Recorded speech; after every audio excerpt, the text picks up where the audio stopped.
Сити. Най-голямото масово убийство.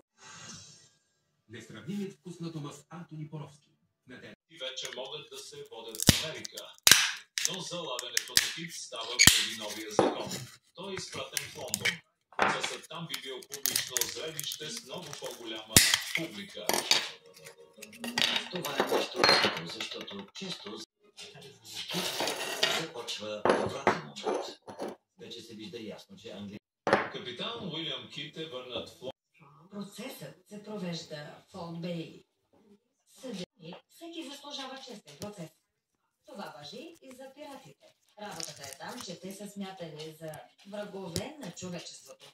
Идеята е, че пиратът е обрал кораб и следователно се е опитал да навреди на страната си да унищожи своя крал, което пък се смята за престъпление срещу Бог. Затова процесът е показен и само за унижение. Въпреки че го обявяват за пират, някои от свидетелите по делото подчертават на процеса. По време на процеса му повтарят постоянно, че е имал време да си го набави и не го е направил, че няма как да е от тях, че е изгубен. лъжесвидетели.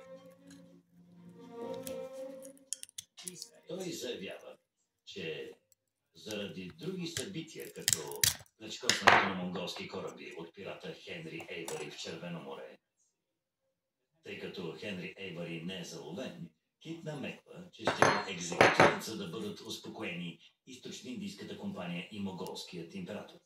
Пред ща си той заявява и че ще го екзекутират, за да могат други хора с много повече власт от него да бъдат оправдани.